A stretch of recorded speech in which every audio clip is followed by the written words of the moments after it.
How's it going? To end. How's it going? To end. How's it going? To end. How's it going to end? How is it going to end? How's it going to end? How's it going to end? How's it going to end? How is it?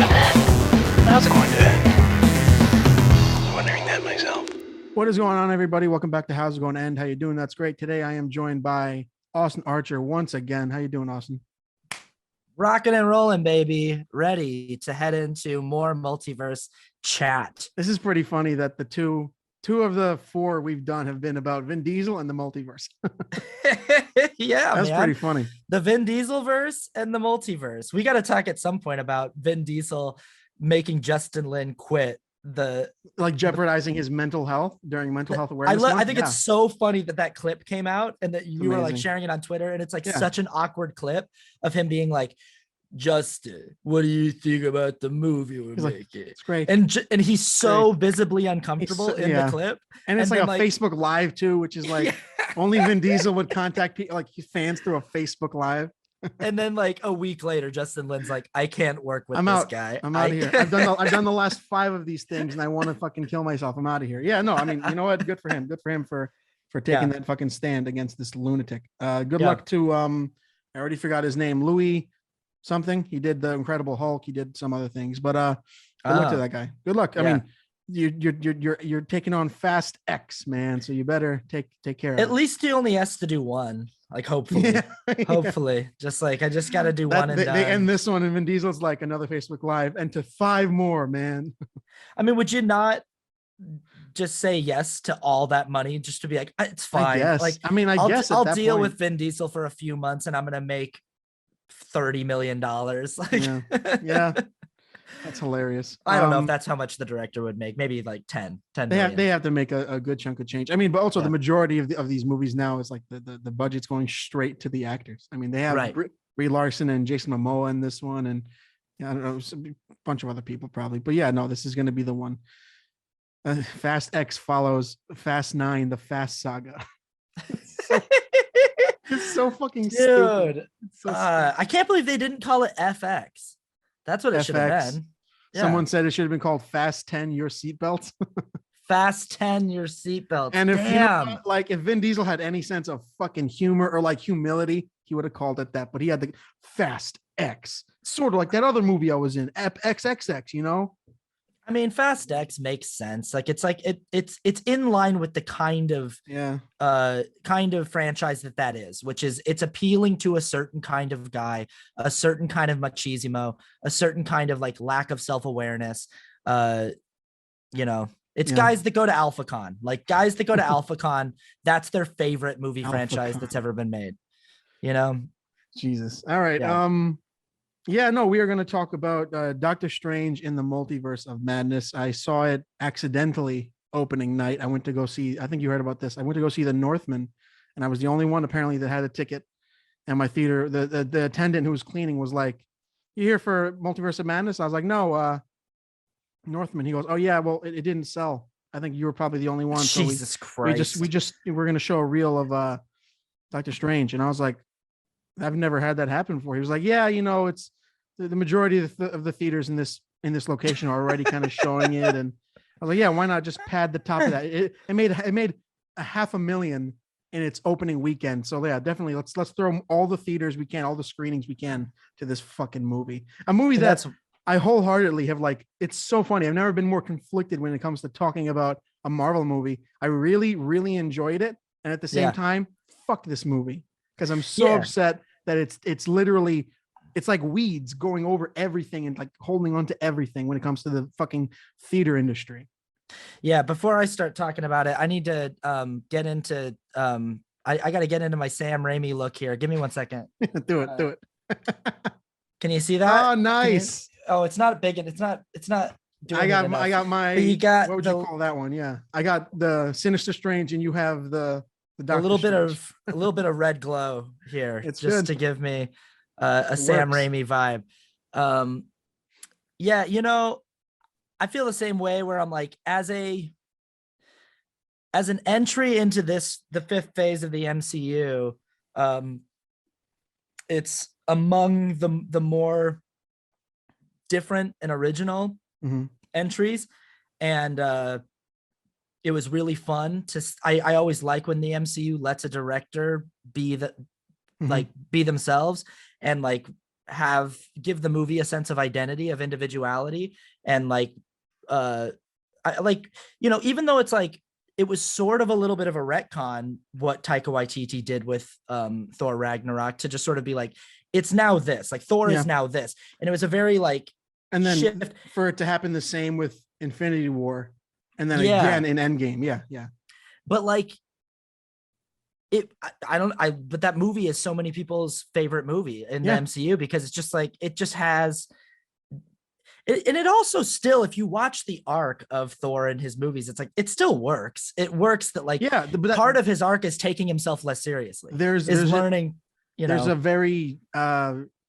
when I say generic, I'm not saying it as like a shot. It's a generic story plot, plot point, like the seeking for something that you feel like you don't have, you find it inside yourself all along, all that entire stuff, which plays towards, I think, the majority of Marvel's stories and plots, which is something we're definitely going to get into, which is it's a sense of like, it's always kind of the afterthought, which is a little shame, because you have, Michael Waldron, who wrote Loki, and you have Raimi, who also helped write this one, rewrite it after Scott Derrickson left. So but obviously, you have the Disney constraints on storytelling and stuff like that. I'd be really interested to hear what the rewrites were, how they like, and how extensive they were, and like and what the reshoots were too. Every time there's a movie that goes through extensive reshoots and rewrites, it's very rare that it winds up working out. What was one that recently came out where it really worked, where everyone was like, oh wow, that really the Batman. The Batman was one where like a lot of stuff had to be reshot and retooled, and a lot of people were really worried, because they were like, oh no, the interruption in the shooting schedule. There was a lot of rumors that it caused a lot of problems, and then we went and saw it, and I was like, nope, it worked out just fine. Like the movie cut together wonderfully. That was also one of the first movies that had to pick up production after the pandemic. Yeah, which is, after the break of the pandemic. Yeah, this is one where I'd be interested to see that 2 hour and 40-minute cut that Raimi said he had. I'd be interested to see what was cut, because like I said, my take on the movie is I like that Marvel let Sam Raimi do his thing. You tweeted about it today. You were like, it's not really a multiverse movie. It's a Sam Raimi movie in the MCU. And I love that. But I'm like, yeah, I like that too. I just think it's a problem that the movie is called The Multiverse of Madness, and that this entire phase of the MCU has been teasing multiverse to us. And then it wasn't really a multiverse movie. It was just kind of a Sam Raimi movie, which I'm like, it could have been called Doctor Strange and like the Souls of the Damned or something like that. Yeah. That's apparent. That's reportedly, like, if they go by, if he's going to get the sequel, which of course they had to fucking, you can tell where the reshots were, because it's like, all right, make sure that the movie ends with and ends also after with an end credit scene leading right into a fucking sequel. That's like being like, Sam, you're gonna have to do this for the big mouse upstairs. All right, it's like you can get as silly as you want with the camera direction, but it's leading into a fucking sequel for another $500,000 opening weekend. But what I find interesting, mostly interesting, is this entire phase has almost, you can tell. And I don't give a fuck what Kevin Feige says about, we're going on a creative retreat to plan out the next 10 years of the MCU. You can tell as of right now, sort of, that there is no plan. I think you can kind of feel it out. Like, they don't exactly, they can have all these, the creative writers. They have, I forgot his name, the writer from Rick and Morty wrote Ant-Man and the Wasp, the new one coming out with Jonathan Majors as Kang, and you have Michael Waldron from Loki. And you can just tell there is not a through line like how they had for the last 12 years leading up to Endgame, basically. Because if you hear them talk about Endgame, it ends with,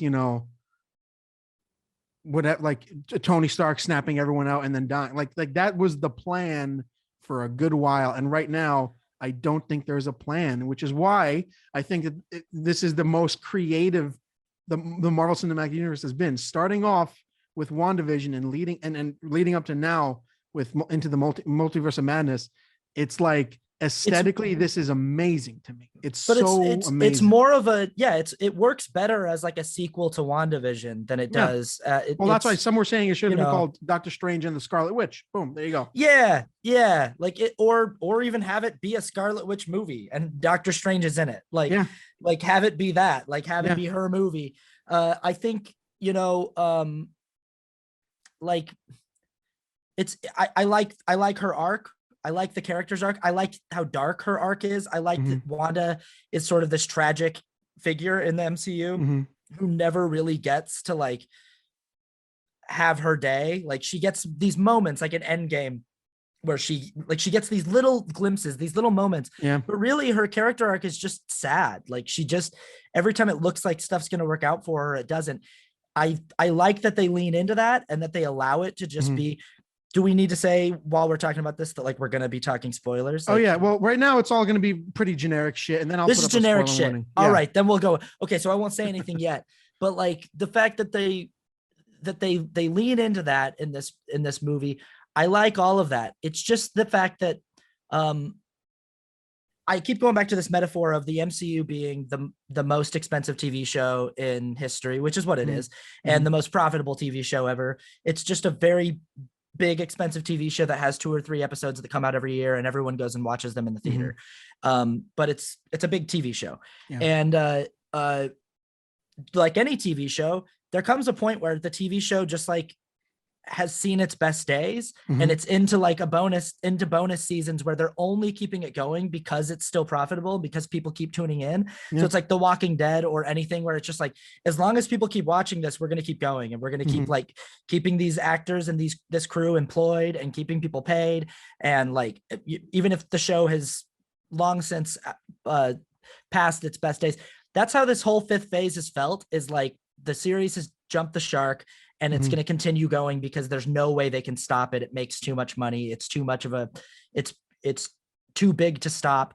But they're trying, just like TV shows do, the writing staff is trying to emulate what worked in the early seasons, which is a slow burn, slowly rolling things out, slowly building towards things, teasing things out over, and doing little reveals. Thanos and the building toward the Avengers in that first, like with Nick Fury coming to visit Iron Man at the end of Iron Man and teasing the Avengers and building towards that and assembling the team one at a time, the Hulk, Captain America, Thor, then bringing them all together in their own movie, teasing Thanos at the end of that movie, at the end of the first team up movie, and then having Thanos be this looming specter and teasing that out. And they're trying that now with the big tease in this whole phase has been multiverse, starting with WandaVision and showing us what's his name as Quicksilver. And everyone goes, oh my God, here we go. It's a tease. He's Ralph Boner or whatever the fuck his name is. Whatever. And then that's sort of been this phase, is like, or Spider-Man 2 going, oh, Mysterio's here from the multiverse. No, he's not. He's saying that he's here from, it's this like tease of like, guys, we're going to do multiverse. Just wait, just wait. And then even when we've finally seen it, I think Loki is the furthest we've gone into it. It still feels like we're not fully there yet. We're not fully breaking it wide open. Even in Spider-Man, it's like little pieces of the multiverse are leaking through and we get to see it. And it's really cool and really exciting. It's probably the most exciting thing that's happened in this whole phase is the team up of the 3 Spider-Men. But if ever there was a time to arrive at the multiverse and break it wide open, it's in a movie called In the Multiverse of Madness. It's like you've been teasing it, and instead, once again, we just sort of like dip a toe in. They go to 2, like they just sort of like dip a toe in again, and I was like, man, this was your time to do it. And so I guess this was just another movie where they were just teasing it again a little bit of like, and now the next one is going to be like, all right, guys, Kang is in Ant-Man and the Wasp and the fucking other bug. You're going to want to tune in for that one, because that one's going to be like, there's going to be a bunch of Kangs. There's going to be a real evil one and a one that has a funny mustache. And in that universe, red light, the red light means go. The green light means stop. Oh, it's fucking crazy. But that was it. Like that. Exactly that. Yeah. So that was the extent Yeah. of the multiverse possibilities was red means go and green means stop. And I'm like, that's it. And I think it's, I said this to you yesterday, but I think it suffers by comparison too, because there's another multiverse movie in the theaters right now that really makes, and if I'm not mistaken, the Daniels were approached about making this movie, I think. Or for Loki, for doing bits of Loki. They were approached for a Marvel multiverse property Mhm. and they decided, nah, we'd rather do our own multiverse project. And their multiverse project is, I think, infinitely more inventive and makes such better use of the concept. And so when you have a movie that's literally like the multiverse of madness, which just sounds like, here we go, hold on to your butts, strap in, we're getting wild.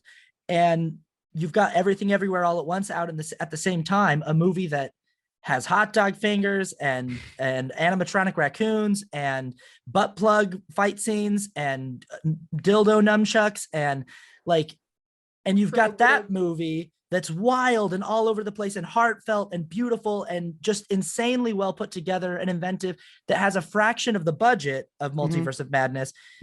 For me, it's like, because like you said in your tweet, you're like, it's not really a multiverse film. Fine. It needs a different title. Yeah, I agree.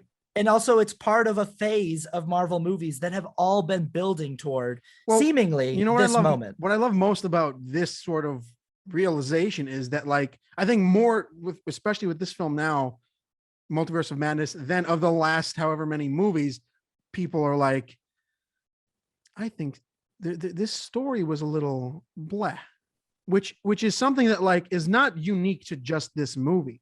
I think the majority of these movies, the story is on the back burner. It's literally like, okay, well, we're gonna have these guys. But that's the thing is like I said this literally a week ago, or the special thing about the MCU is not the plot lines or, you know, anything like that. It's like always been about character. It's always been about, it's been seeing fucking 50, 60 characters on one screen at the same time, which is like, that's great. But there's little to no substance in that ever. Well, when it's at its best too, though, it's always been about the development of these characters, of like watching them, like watching Iron Man 3 and watching Tony Stark have like panic attacks and stuff because he went through a wormhole and saw like the universe and realized like, oh my God, there's intergalactic forces coming to destroy Earth.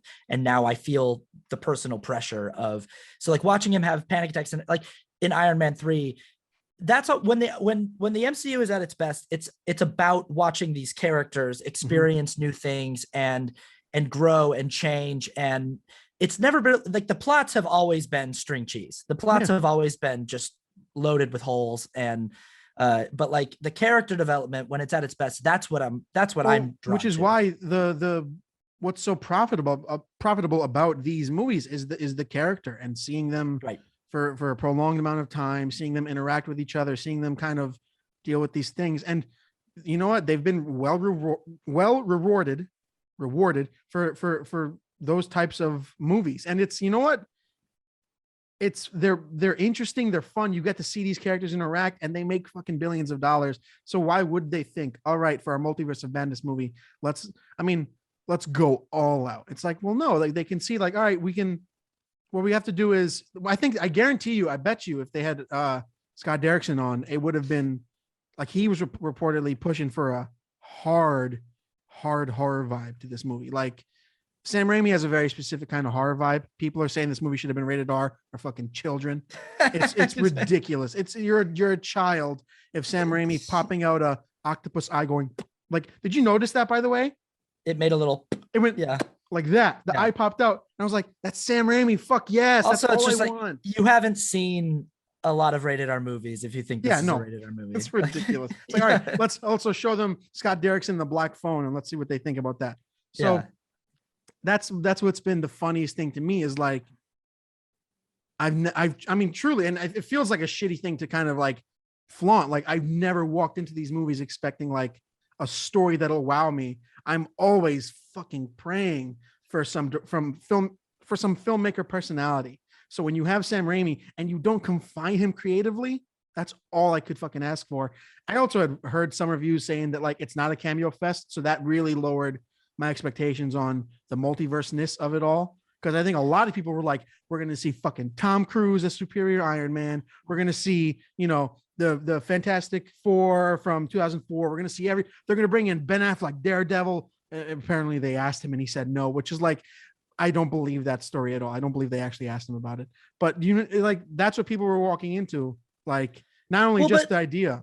But like, I don't think that. So I said this to you yesterday too, that like, obviously anytime you go to a movie having specific expectations for like what you think the movie should be or what the movie owes you, you're setting yourself up for disappointment. Yeah. And that's just something that is on me as a moviegoer, that I'm like, I had specific expectations that I was like, oh, you didn't meet these expectations. But at the same time, I do think that the expectations were established by what they've been doing with this. That's what I mean by this movie being the one where people are like, hold on a second. This was the time to do it. They held up a jar of dirt and told us there was a heart in it. And I only have that analogy because I rewatched Pirates of the Caribbean, where Johnny Depp has the jar of dirt with Davy Jones's heart. That's the only way I thought about this. But that's basically it. They're like, you guys want to see what's in this fucking jar? It's pretty fucking crazy. It's just dirt. You know what I mean? Like, but they've been doing that this entire phase. Yeah. This entire phase has been here we go, just kidding. Here we go, just kidding. It's the next one. It's the next one. And now we're there. Like we know the multiverse exists. It's real. Your dreams, your dreams are your other lives, right? Which is such a boring, and it also creates simplistic and boring. And it's like, well, and they could have just changed it by being like, sometimes. Yeah. Like they could have just been like, the dreams can be a window. Every dream you have is you in an alternate timeline. That's fucking crazy. They literally could have just been like, by the way, speaking of that, they had the best Chekhov's gun ever on the wall that I'm so mad they didn't use in this movie. As soon as Wong said, so that dream where I'm naked being chased by a clown is real. How do you not have that happen? How do you not have that come back in the third act? Like Wong's poor fucking reshoots wig. That's how you can tell when there's a horrible reshoots. Oh, that fucking wig looked like Lego hair. It was why would you do that to the fucking guy? How do you have that kind of Chekhov's gun on the wall where he says something like that and you go, oh, we're going to see that later on in this movie? Or even like a mid-credit scene where they go to a universe where he's running naked. And then it cuts to him, no, in his fucking sleep, you know? Right. Like something like that. I'm just like, you can't put that on the wall and then not fire that gun. But again, maybe that was left on the cutting room floor. Who knows? But I think that it's interesting to be like, okay, we're talking about stuff that happens in the movie now. Yeah. That's stuff I considered soft stuff. Now we're going into hard spoilers. All right. We're talking because I need to talk about some stuff like the multiverse exists. Mm-hmm. It's not a tease. It's not fake like Mysterio. It's not Ralph Boner. Is that his name? Ralph Boner or? Oh yeah. Yeah. I couldn't remember if it was Ralph or like John Boner or something Boner. But it's real.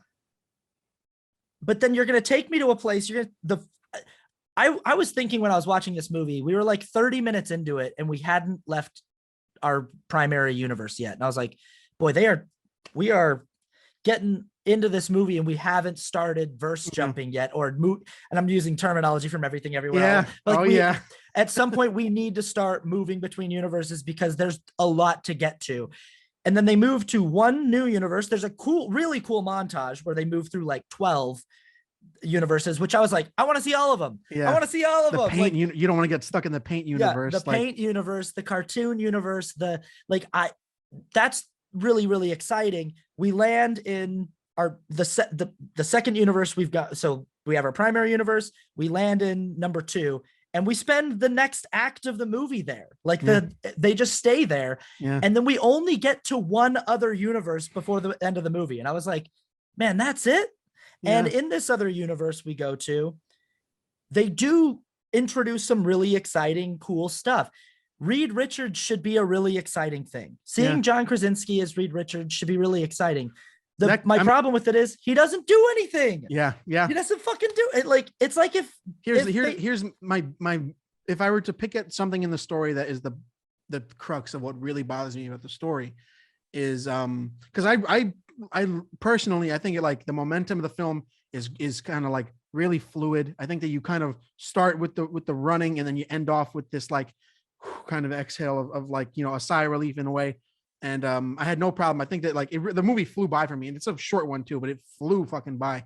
The main thing I have with the story is you introduce the Illuminati, which is not an Avengers type group, but they introduce it as the Avengers of that universe, Right. of that Earth 919 or whatever they called it. They confirmed that the one we've been watching is 616, same as in the comics, but you know, but they introduce the Illuminati, which is like historically Black Bolt, Professor X, Black Panther, Namor, Doctor Strange, and Mr. Fantastic. They introduce it as a like, you guys have the Avengers, we have the Illuminati. And it's like, but that's not what the group is. Yeah. Your group is supposed to be like a cosmic, like it's the Illuminati. They control everything. They're supposed to be allowing horrifying things to happen for the greater good type group. You know, it's not supposed to be call the Illuminati. There's a fucking monster in downtown. You know what I mean? So that is truly like, and especially as someone, a fan of that group, like when they showed that ad at the Super Bowl, I was like, they're going to bring like, cause all they've done so far is you have, what I love about phase 4 so far is you start off with Wanda in this like little fucking thing. This is the story world right now. And then it slowly gets bigger and bigger and bigger. And, you know, the Eternals tried to be like, everything's fucking eternal. No one gives a fuck. Kang is out there. No one cares about the Eternals. Kang has been literally reading everything that's ever happened all the time, everywhere. You know what I mean? Yeah, so right. I don't give a fuck about the Eternals, right? Like, did you know it turns out there are these things called the Eternals that have been on Earth for 1,000 years? And did you know that they're not even really Eternals? They're this other thing that we just introduced to you. No one gives a fuck. Kang is out there. So now you have Kang. That's the largest version of this. Evil Kang is here. Whatever the fuck happened at the end of Loki is currently happening, I guess. And then to be like, and now there's the Illuminati. We've seen the evil side that has seen everything. And now we're going to show you the good side, the heroes that we all know, that if we dip into the multiverse of madness, it can be Patrick Stewart, Professor X. It can be Ewan Grufford, Mr. Fantastic. We can show, you know, Deadpool, and we can show all these other different characters. We can show Blade, you know, Wesley Snipes. We can expand truly in a way that's insane, while also showing a group of characters that was like, all right, we've been monitoring your world, and this has been happening, and we need to, you know, this is going to be a tough thing to do, but we have to decide for the greater of humanity. And it's like, no, this is just the Avengers of that group, and they get slaughtered. Yeah, they get butchered in the fucking part. I'm like so disappointed to see them all die, but I loved seeing them all fucking like, oh, that scene was great. Butchered. That scene was great. Like, that scene was awesome. So it just cool. was like, it's just so disappointing. Maybe like just give him like just let Reed Richards do like some cool stuff before he gets turned into spaghetti. Like, I was surprised by that personally. I just was like, I'm like, he didn't do anything. Yeah. He just got turned into like, which she could have turned anyone into. Like, that's almost how they're showing the audience. Like, he stretches, but it's like, well, she could have turned anyone into spaghetti. Like, she's magic. So like, at least give him like a couple. I think the only actual use of his powers we see is when he lands in front of her. There's a little bit of like a lag to him. Right. It's like he stretches. Yeah. You know? I just was like, this is like if you brought Spider-Man into Civil War and he didn't do anything. He just was sort of like, hey, I'm here. And they were like, later on, we're going to use this guy. It's like, well, he's here. Let's go. John Krasinski as Reed Richards in this movie is like the most generic MCU fan service type thing they could have done, truly, because it was a fan casting of him. Like for the longest time, people have wanted him. They want Emily Blunt as Invisible Woman. She has no interest in being these fucking movies. It's 100% like, guys, look, we did the fucking thing, killed him. You know what I mean? It's 100% pulling the rug out from under the audience to be like, you should be happy because we gave you this character that you guys all wanted, but now we're gonna move on. Which is the ultimate thing. Yeah. And this is why I want the movie to have more universes. Cause I'm like, I'm fine with that if we're going to go more places. Yeah. It's the multiverse of madness. So like, let's make that one stop. So here's my rewrite of the film, soft rewrite, is like, I'm totally fine with Wanda's arc being that she needs this character who has the ability to travel through the multiverse, because she wants to go live in a universe where she has her kids, and she also wants the ability to protect her kids from any danger they might find. So if there's anything that happens in that universe, she can move to another one and get she wants this power. Doctor Strange is trying to keep her from having this power. So his arc through the movie is trying to teach this young woman to control her ability to move throughout the multiverse.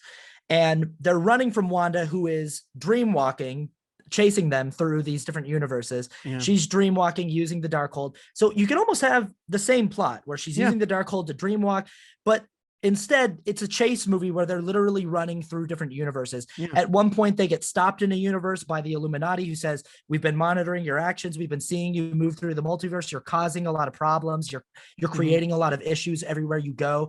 We've got to stop you. Maybe they stop there for 15, 20 minutes. It's maybe their longest stop of the movie is like in that place.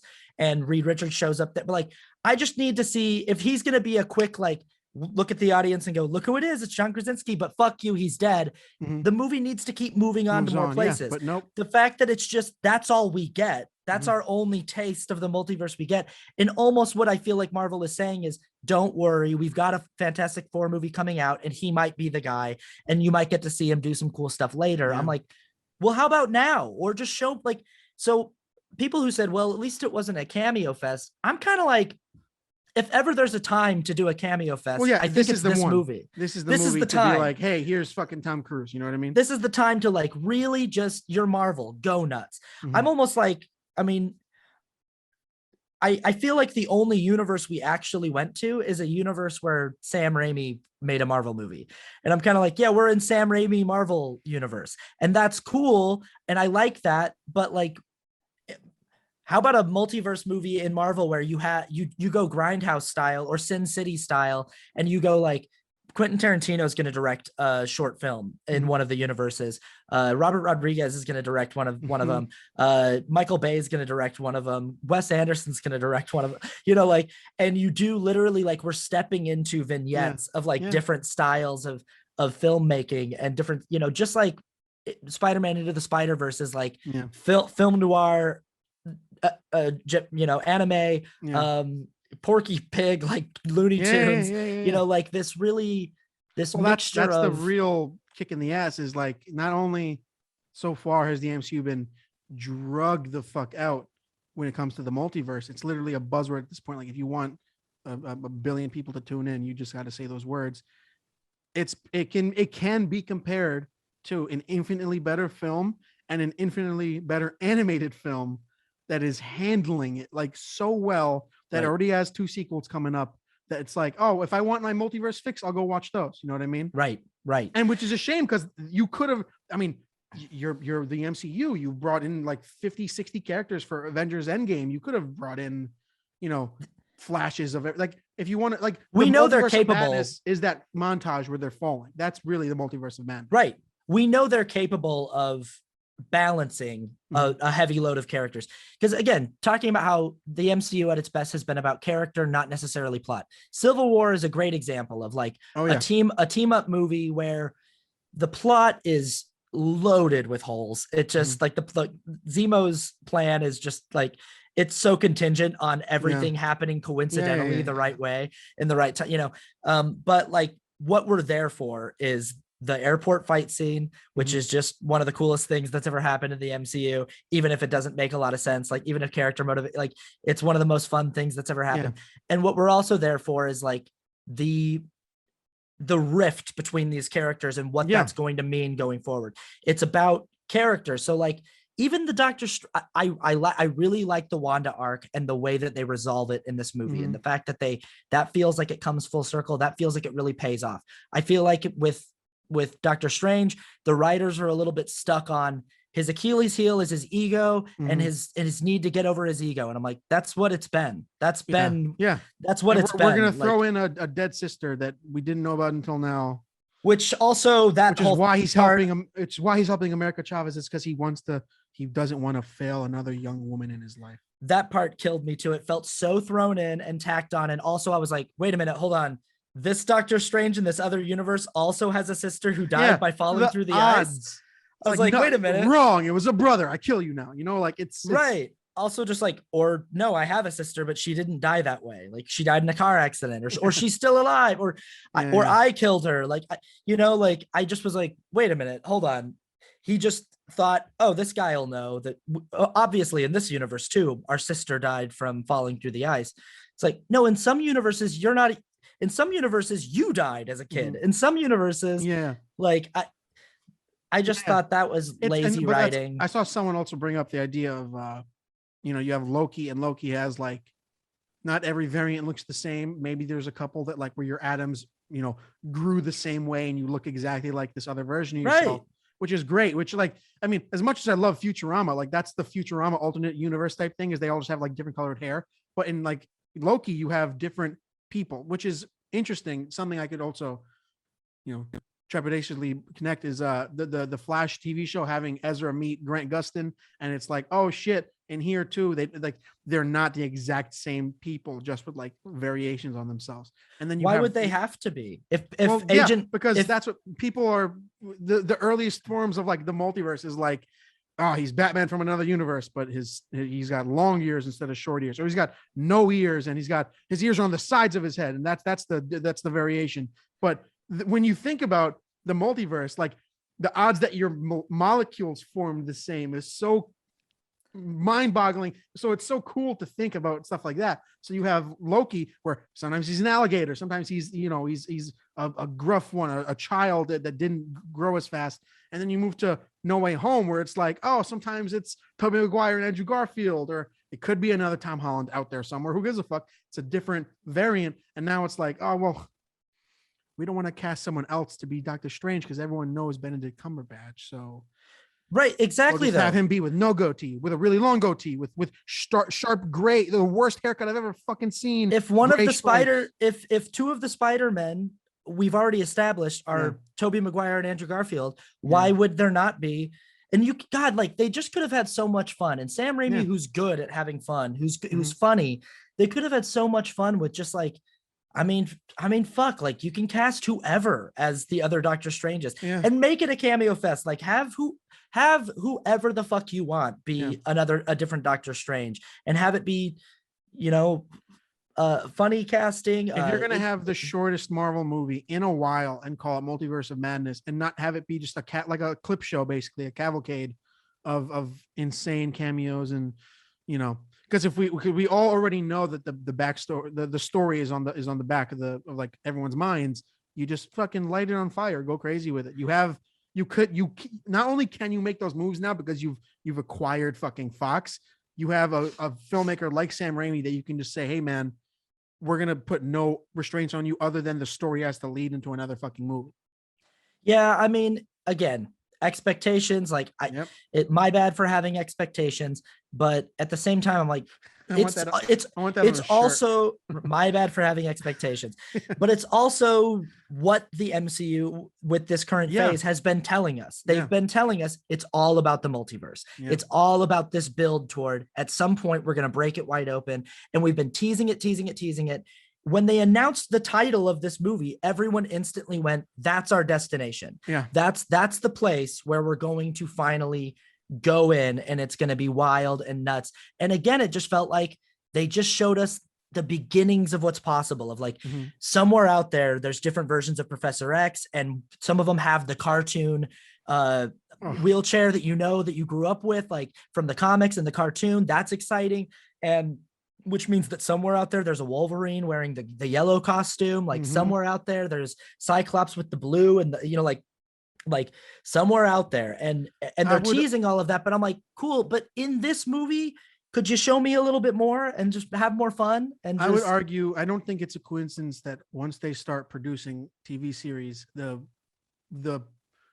maybe it's like ridiculous to say this, but the attention to maintaining that kind of like trademark of the MCU being, character and character interactions and character, over time, once they start series, it's like, all right, well, we're gonna put our main guys because the majority, if you haven't seen WandaVision, it makes no sense going from Endgame to this to what happened with Scarlet Witch. You know what I mean? So you have to watch 6 episodes now before that. So I think that it's sort of like making the Lion King and Pocahontas or something in '94, like the A team and the B team. And I think it's the B team right now, working on the movies, and the A team being like, all right, well, how can we stretch this into 6 episodes and fill it with as much that can lead into a new movie? Because I think Loki's getting a season 2.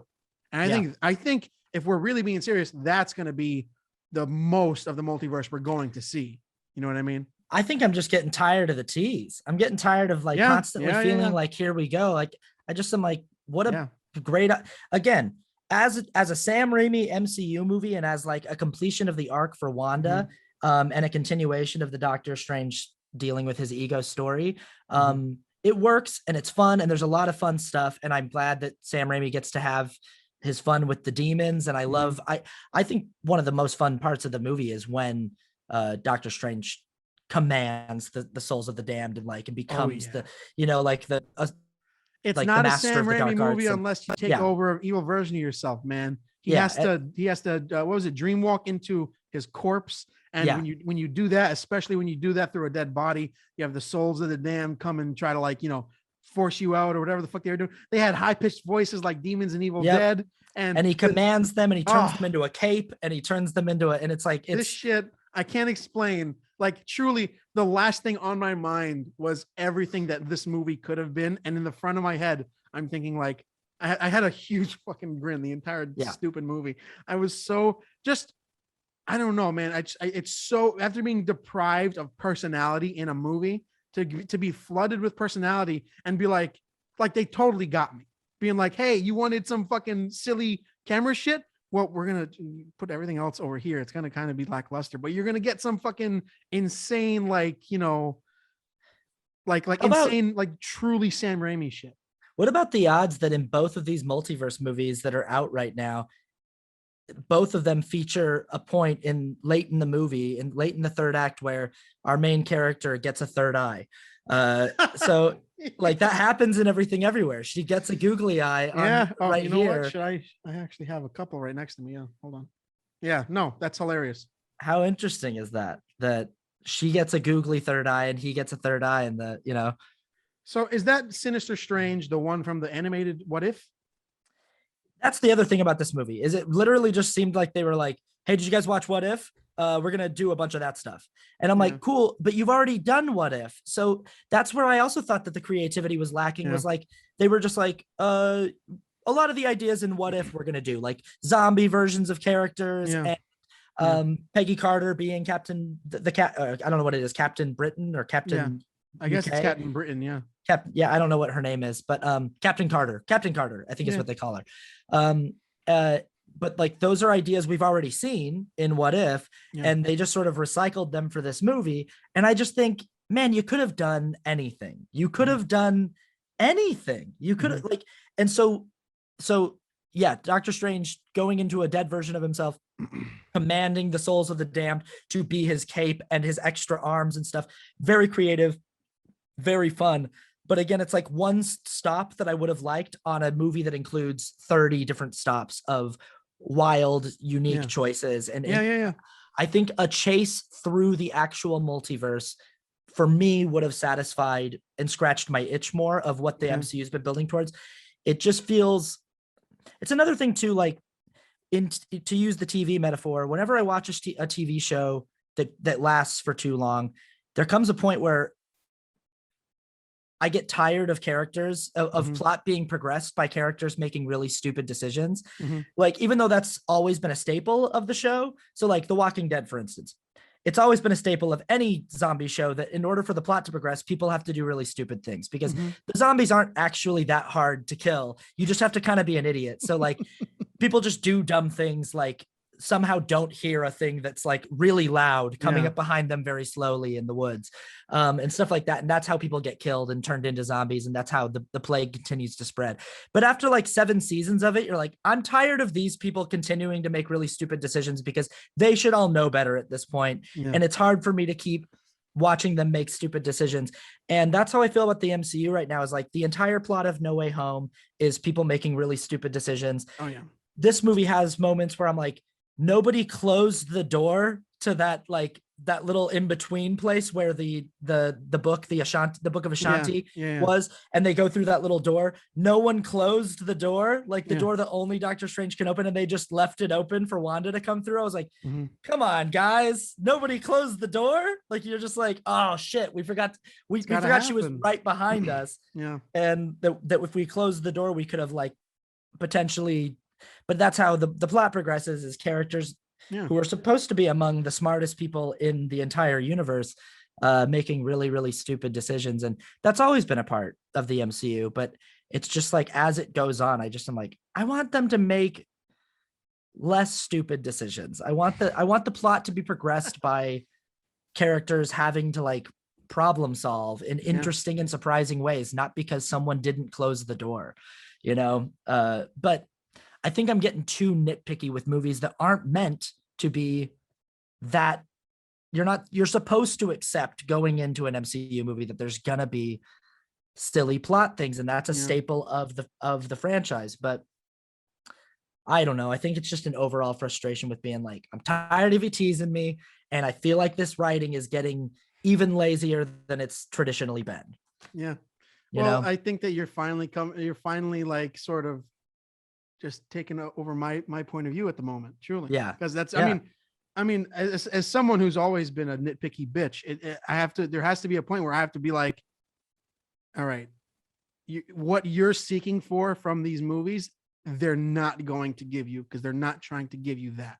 Part of me has to genuinely, I mean, truly, since like for a while, and even with DC movies as well, like we talked about, when it came to the Batman, what we wanted from the Batman is something we didn't know we wanted. You know what I mean? Like there's always that idea of when people ask that stupid fucking question, who even asked for this? It's like, we don't know what we love until we get it. You know what I mean? Everyone said the same thing about fucking Joker, and the studio tried to murder that movie, and they had a budget of 60 million and they made $1 billion, and everybody loves it now.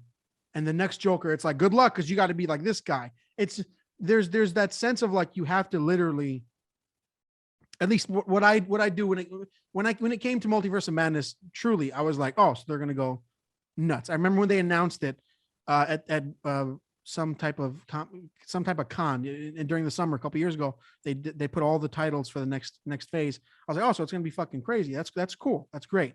And then leading up to it, I was like, people are like calling that picture of that's clearly like a black woman with superpowers, being like, that's fucking Tom Cruise as superior Iron Man. It's like, guys, it's clearly Maria Rambeau as Captain Marvel. She has the same powers. She's got hips on her. It's clearly not like 55, 60-year-old Tom Cruise in a white Iron Man suit. Like, which again, in this movie, showing us that in certain universes, Maria Rambeau is Captain Marvel. Yeah. So it's like, why is every version of Doctor Strange Benedict Cumberbatch? Like, what, how come there's not a universe? If they wanted to up the multiverse factor even a fraction, you have just another guy with a fucking that dumb fucking goatee. That's or not, stupid. Or fucking, or just anything. Literally, it doesn't anything. It's just fucking all Phoebe Waller-Bridge. Like, how fun. Like, he goes to a place and it's Phoebe Waller-Bridge, and she's like, I'm Doctor Strange. Yeah. Like, like she's his sister. Like, and in that universe, she lived and he died. You're the one that drowned under the ice or whatever the fuck, Yeah. Like that. I mean, just. But I think I'll say right now, I think we're putting more thought into that than the writers did.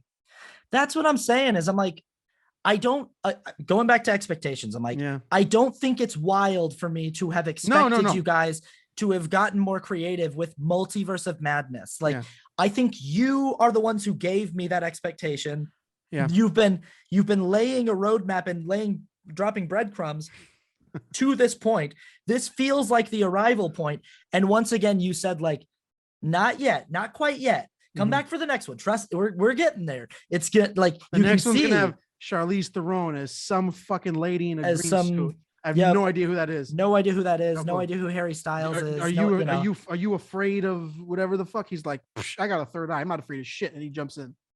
Yeah, and then it's interesting. So is he evil now, or did some of Sinister Strange take over our Doctor Strange? I don't. The Dark because there did was something no to him. sense. There was no sense of that. The Darkhold personally. did something to him. The Darkhold takes a dark toll. And so there's some, but I'm like, so, okay, so what's happening? That's an interesting place for us to go with Doctor Yeah. Strange, is that now he's going to be struggling with like having this darkness inside of him, this toll that's been taken. At least that's new territory. That's not just his ego. I can do it. Just let me do it. I can do it. Yeah, I'm the smartest person. I'm the best one. But even though he was so stupid in No Way Home. So I'm like, you're not the smartest person.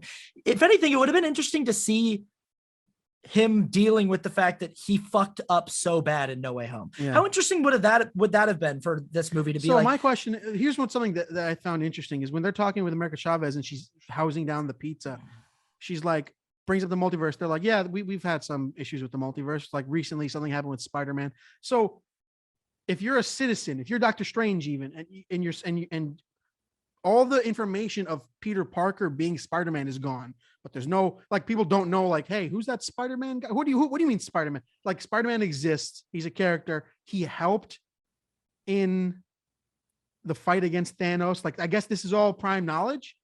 So then what is his like, did they think that like he had something to do with the multiverse, the thing that happened when suddenly there were 3 Spider-Men fighting a sand monster and a lizard? Yeah, I mean, there's no thought behind that, is what I mean. Like, clearly, exactly. like, we're putting more thought into it. The repercussions of that movie don't show up at all in any way. It's mentioned, but I'm like, that's something that seemed more present in the original saga, the Infinity Saga. Yeah. It seemed more present that each movie, even though the plot was always Swiss cheese, it seemed I mean, the domino effect was more there. Because like there's a through line. I think that there is, as much as, like, you know, when it comes to the singular stories, they can be, you know, messy or whatever. They planned 22 movies to tell one story, and they did very well. And they affect each other. I mean, when Endgame came out, and after Endgame came out, my ex and I watched all of the MCU movies during quarantine. Like, we watched them through from the beginning, not chronologically. You know how people have laid them out chronologically. We watched them as they released, in that order. And it really is like a cohesive watch. It is. It really is like it's as full of holes as the individual plots can be. The movies work well together, and they complement each other. Right there. And there's causality. Things that happen in earlier movies affect things that happen in later movies. You see, so to have Doctor Strange seemingly completely his ego and everything completely unaffected by the massive fuck up that was No Way Home, that Wong told him, like, don't do this really risky spell, and he was like, fuck you. So I guess he doesn't know that he had anything to do with it, basically, which is such a cop out. It's such a narrative cop out to be like, yeah, something happened with the multiverse recently in Spider-Man. We don't really know. I guess what they turned his like, you have to deal with the consequences of your actions, Strange. You are the most dangerous because you are the one that was willing to gamble half of humanity for fighting Thanos. But it's like, guys, that was a while ago. It's ridiculous to be upset about that because it had to happen. You're all here now. Thank you, Doctor Strange. The narrative toll should be like, at the end of No Way Home, he gets literally rewriting this movie. At the end of No Way Home, Spider-Man is going to the coffee shop. He's like, he doesn't tell MJ. He goes, thanks for the coffee. He walks out. He's fucking Spider-Man again. And then the end credit scene to that is Doctor Strange is like, you know, walking around in his fucking cool fucking t-shirt, which is such a Sam Raimi thing to fucking do. And he gets plucked by the fucking Illuminati, being like, bitch, you've been fucking around with multiverses. That's what's up. God damn it. That's what I'm talking about. Is like movies that affect each other. The fact that there's just nobody being like, you did a really, really risky spell for a kid who wanted to like get his friends into college. Yeah. And you almost risked the like stability of the multiverse for that. Yeah. We've got, so like, that's what sends him into the multiverse. He's already there at the beginning of the movie dealing with Reed Richards and Professor X. Because that's what I think is the movie needs to get into the multiverse quicker. And it needs so that, because they need to be more economical with the time. I felt like, and again, it's because the movie is more of a Sam Raimi movie than it is a multiverse movie, but change the title. And you can still have, while he's being, you know, he's there, he's with the Illuminati, and he gets rescued from this place by America Chavez. Yeah. And she accidentally like pops in where he is. She's been looking for him. She takes him out, and then while they're on the run, maybe Wanda's chasing them, and America Chavez fills him in on the fact that she's like, Wanda's trying to get me. When something like that. When it was confirmed, everything with like No Way Home having to do actually with the multiverse and Toby and Andrew coming in, I had put up a clip from my podcast like a month before, 2 months before, when Loki was happening, and I basically was like, so what's going to happen is Loki and Sylvie kill He Who Remains.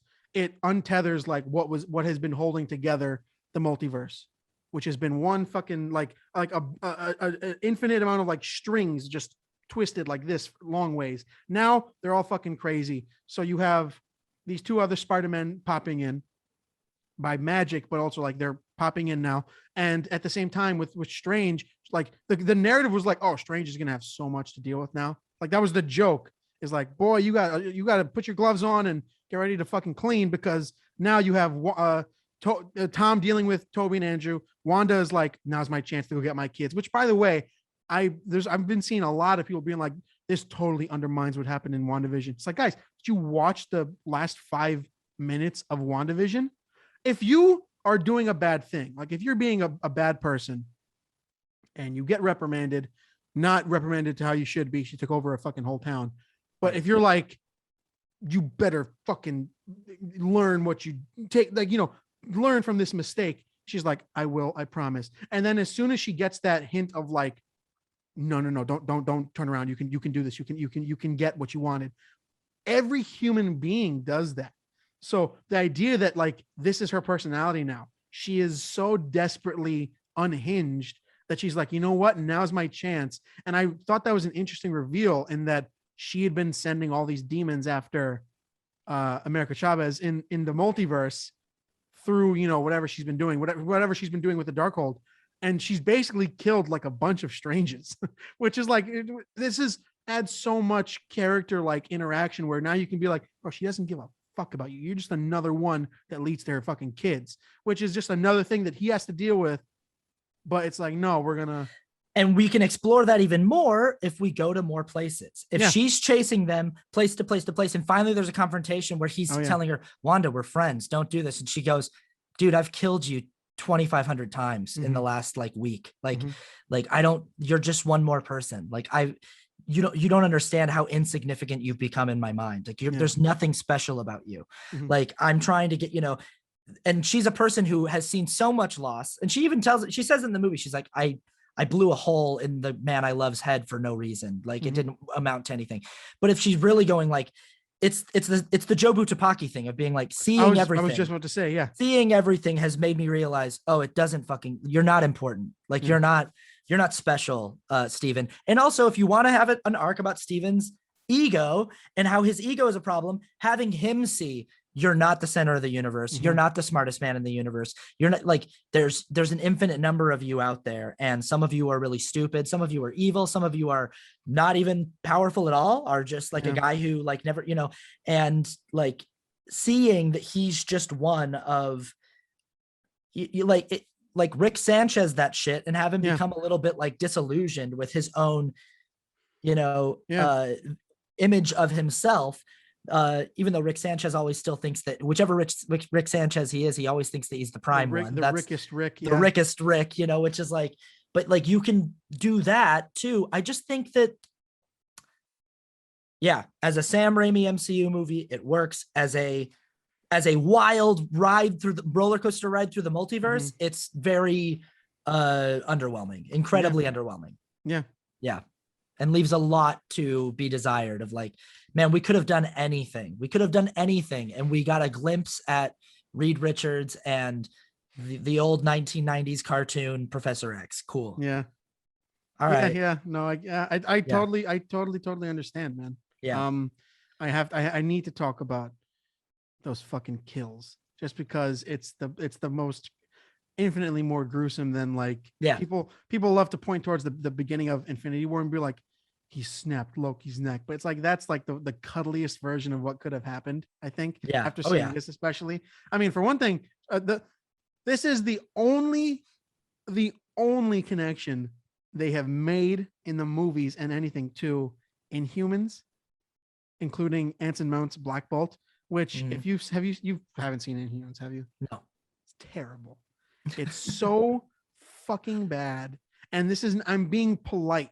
It's so bad. It's a cartoon, right? No, it's a show that they filmed with fucking IMAX cameras and real people, and they premiered it in a movie theater, the first 2 episodes, and it was so horribly received and so horribly written. The acting performances, they included what's his face from Game of Thrones who played Ramsay. I forgot his name. It's so horrible that like on Disney Plus, you have to search for it. And when you search for it, it's not connected to anything else. You can look up like Spider-Man No Way Home on Disney Plus or wherever, and it'll connect you to The Mandalorian, because it'd be like, hey, people who watch this have also like this. If you look up Inhumans, it's like, this is the Inhumans. Don't watch it. We don't want you to watch this because we don't want you to connect it to anything. This is the first time they have acknowledged Anson Mount's Black Bolt because he's in the Inhumans show. And it's terrible. It's so bad, but he's fun. He looks like, you know, the character. He's good at pursing his lips so he doesn't speak. But that death scene is so I jumped in my seat just because I was like, they're not gonna do anything fucking like that. I never considered that like they would let Sam Raimi do things like that. That scene is really fun. That scene is like, really oh yeah, fun. they also did the best representation of Scarlet Witch's powers throughout the entire movie. When she's being held outside of the fortress and it's like, fortify your minds, and then she just kind of in pure silence comes into frame from behind the guy and whispers, yep. and then yeah. Like the coolest. And then when she's coming through, this is me geeking out about the things I actually took notes on that I was excited about. When she's coming through the symbol on the top of the mountain, and she's kind of breaking through, and her body's all contorted, and she's got these sharp, and you can see the cracks in her, and it's like, so it exudes personality. Like this is the thing I was truly most excited about. Killing Captain Carter by cutting her in half with the shield. Something we've always wanted someone to do with this fucking shield. Like, what's his face decapitated somebody, but it took him a good couple fucking strokes. This guy, she threw it right through her. Captain Marvel got crushed by that rock. Even John Krasinski, seeing him scream where his head fucking explodes. Yeah.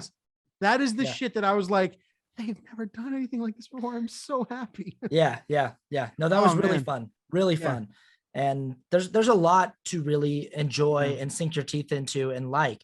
And I think it's all the Raiminess of the movie. Oh. But that's also the thing that gives me that I'm just like, I wish this was a you're going to have to recalibrate yourself to rewatch this movie. Totally. To be like, this is not the Multiverse of Madness. This is Doctor Strange versus the Scarlet Witch, or like the Doctor Strange, or it's a Scarlet Witch movie, or it's, Doctor Strange and the Souls of the Damned, like, or like, or it could be called Doctor Strange, Master of the Dark Arts, or something like, like something like that, where I'm like, we're dipping toes into multiverse because all of these movies are in this current phase. But we're not. I think that too, that they've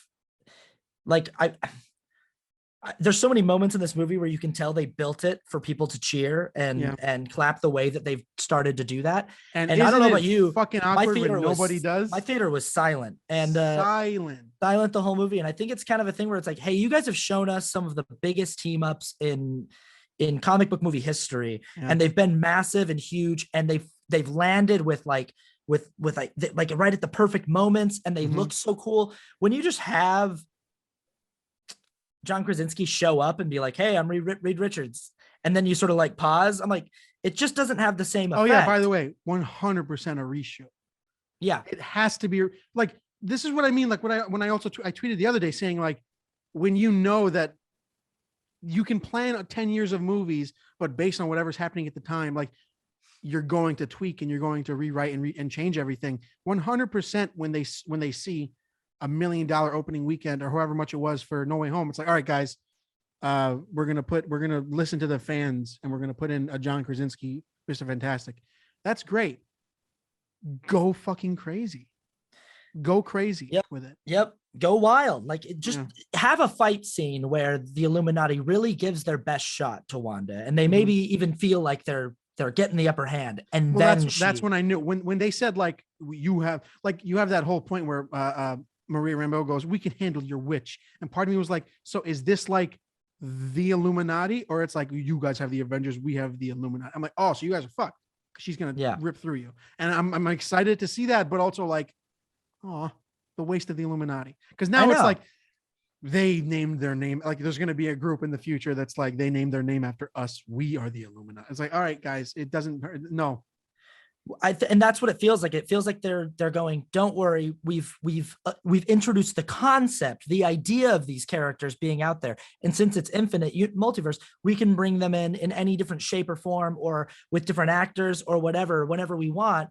And but I'm just like, cool. But in this movie that I'm currently watching, if you're gonna bring these characters in that are big characters to bring in, Professor X, Reed Richards, you got to give them something to do. And I don't know.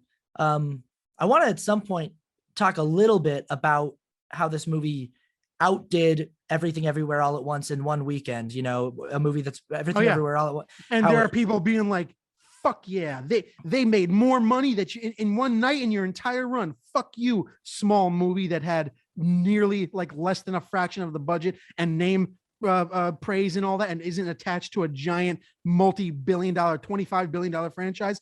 Fuck you, small movie that got squeezed the fuck out so that we can include a 70th fucking screening of this movie in one theater. So I saw this TikTok a few weeks ago. It was like a friend of mine was making a joke about paper towels. Paper towels always they have to say on the box 2 equals 4 or like 5 equals 9, and like just some kind of math that doesn't really make sense. The thing about that is like some marketing guy at some point 20-30 years ago had this idea to sell more of their brand by claiming that their paper towels were equal to that one of their paper towels was equal to like 1.5 of the competitors. So like they were giving you more for less, better quality, more for less. Yeah. Pretty soon, which is not true. Pretty soon, all of them just started saying that on the box. It doesn't mean anything. Like one paper towel roll is one paper towel roll. It doesn't matter how big it is. It's whatever size it is. It's one. Like, but they say it because consumers are stupid. Because we, myself included, like if I see a paper towel batch that doesn't have that weird math on it, and my stupid brain will go, well, these must not be as. They're not giving me a bargain here. Over here, they're telling me that the 8 that I'm buying is actually equal to 12. That seems like I'm getting more for less. So I'm going to buy those. And that's exactly how people are with movies, where we all say, I wish that Hollywood would come up with more original ideas. I wish that they would be more creative. But then we tell them and we make fun of them for their stagnancy of ideas. We make fun of them for their lack of creativity. But then we also tell them, please just keep making the same kind of movies, because that's what we actually will come and watch. I mean, when you were here, you saw how fucking riled up this shit makes me. It's fucking insane. Yeah. Because people I also said, it's like, it's never the people who like save all their money or their time to go out and see a movie complaining about this shit. It's always the people, like there was that guy who saw No Way Home 23 times in its theatrical run. And it's like, hey man, what are you doing? Yeah. Don't fucking complain. Like, at least be the guy and be like, this fucking rules. Don't go, fucking Hollywood is so lacking. Everything's a reboot and a fucking sequel. I get so like flustered at this fucking buffoonery. It irritates the shit out of me.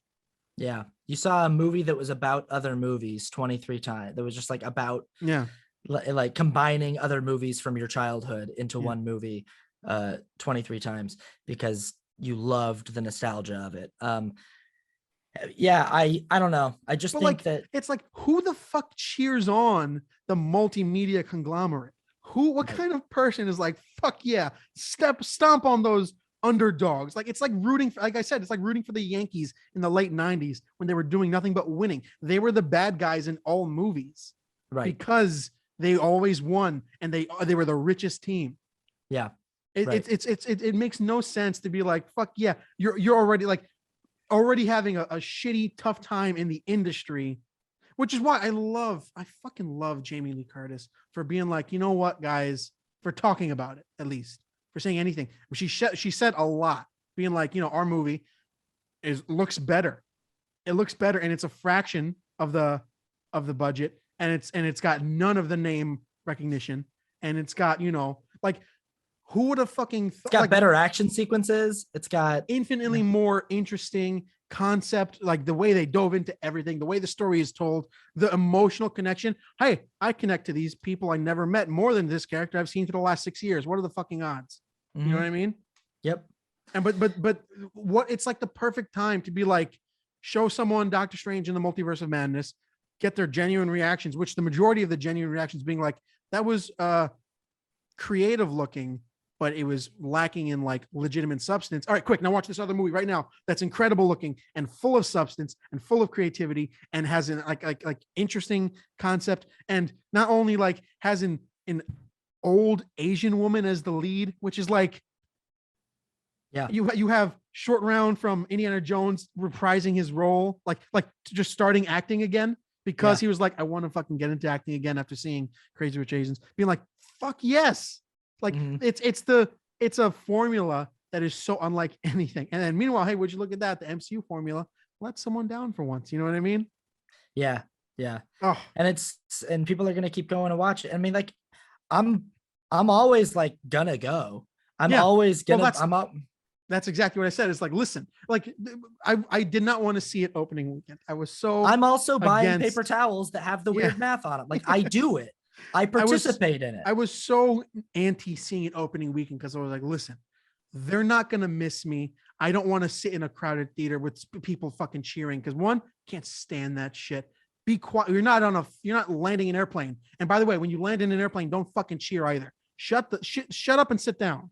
We're watching a movie. You're in a theater around people. Can we just fucking sit for a second? So to have that be like my Thursday night when I was like, I want to go see an epic poem that was The Northman again. And they're like, no, sorry, sold one ticket. So we switched to the movie that's going to make $500,000 in 3 days. Can I ask you something? Did anybody in your theater seem to give a shit at all about the Avatar trailer? Oh yeah. I heard Oz. Okay. Yeah. My theater was like silent. And I was like, man, I can't believe that there's 4 of these things lined up. I don't know what they could possibly be doing narratively to justify 4 of them. But I was like, all right, I'm gonna be there. No, I mean, like, I'm gonna see it for sure. Yeah. I'm gonna go see it. Like, but it just sort of looks like the exact same movie with better special effects. And but like, I'm gonna see it.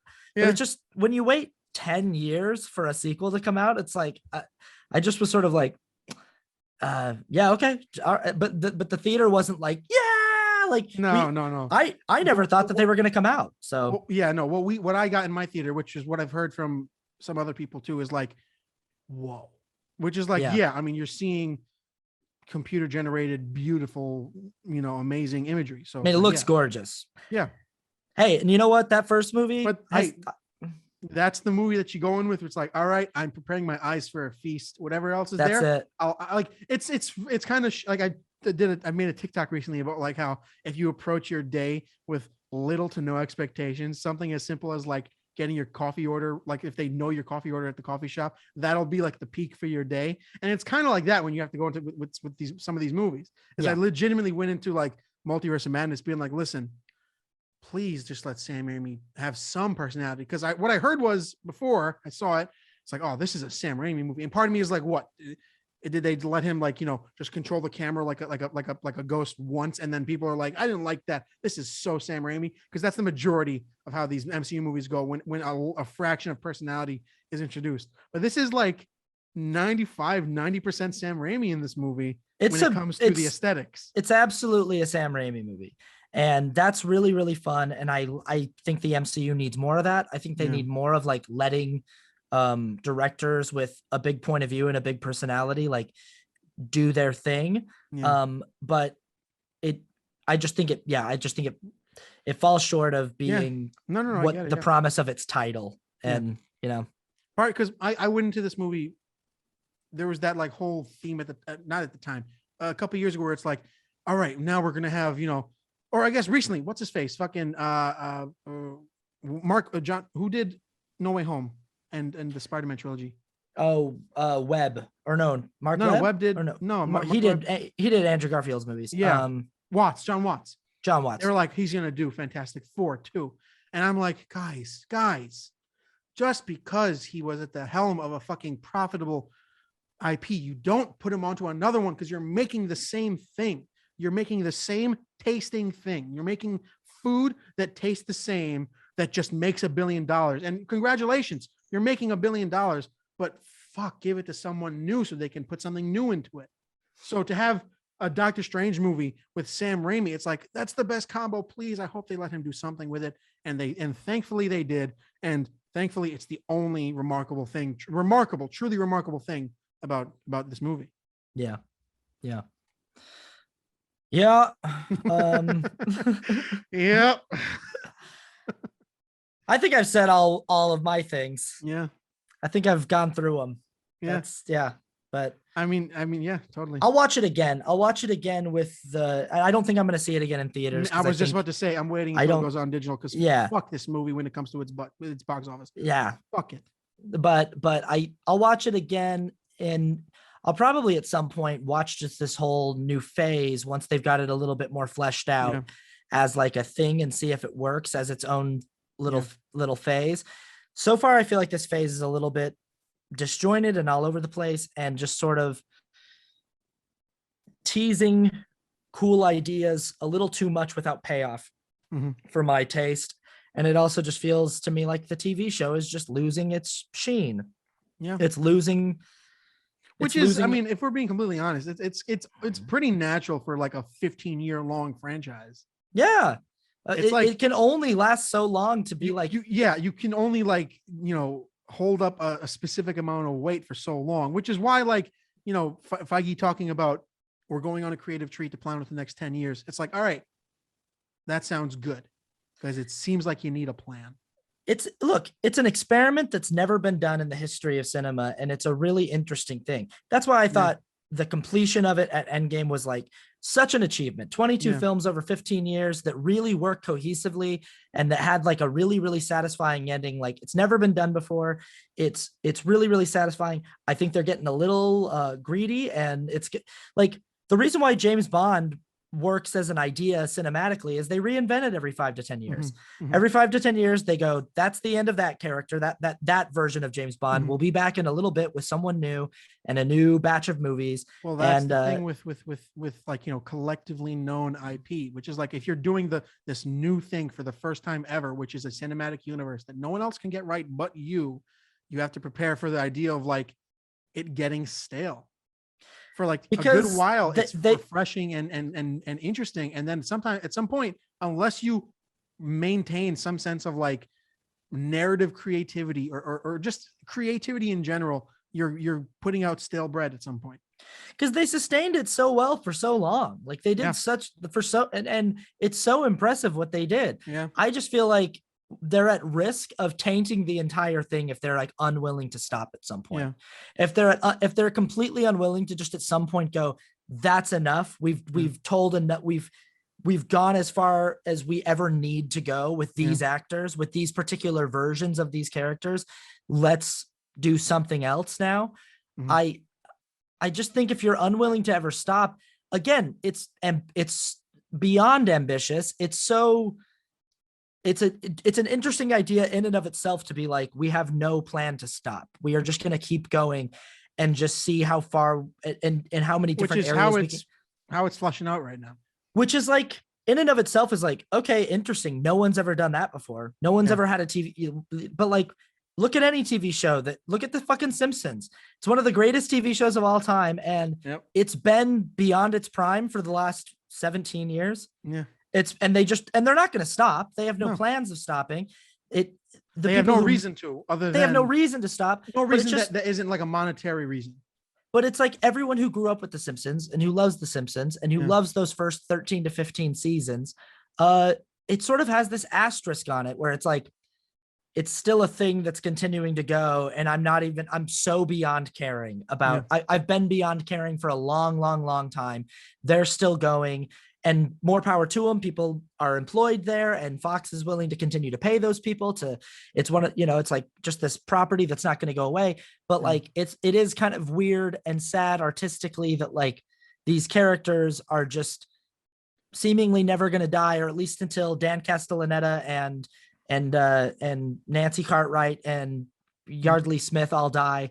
Like they're going to keep going, but like, and that's kind of interesting that it's just like a TV show that never ends. That's sort of interesting, but it's just weird that I'm like, as a person who grew up, it becomes special for a different reason.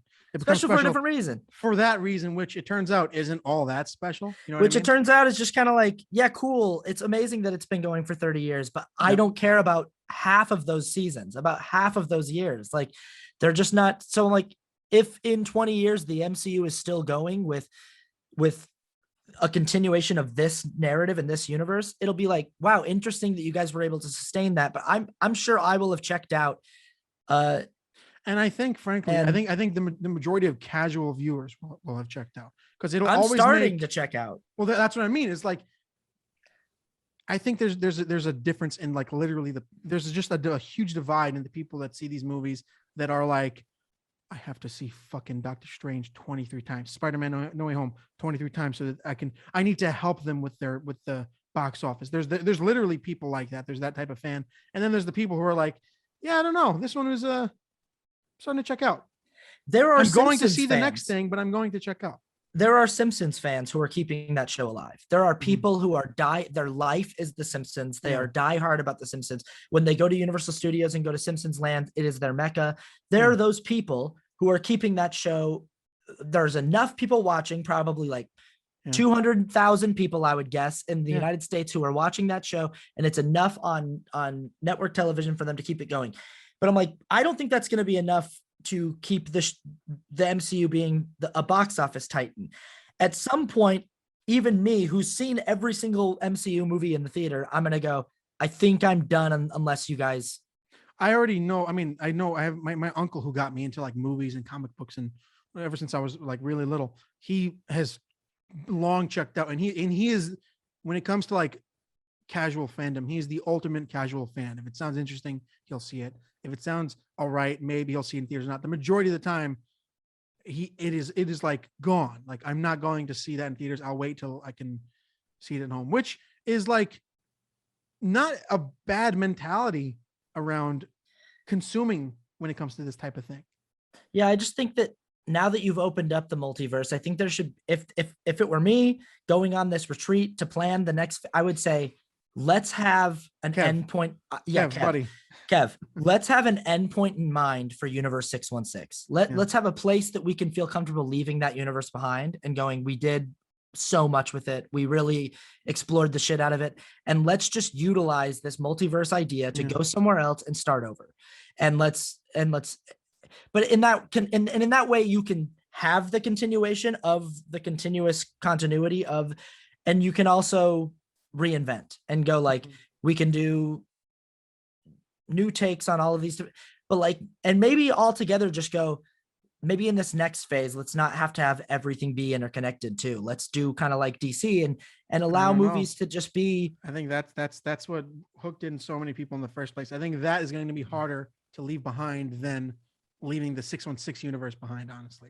Yeah. Because I think if there were to ever be like, all right, we told the stories we can tell with these characters, let's move on.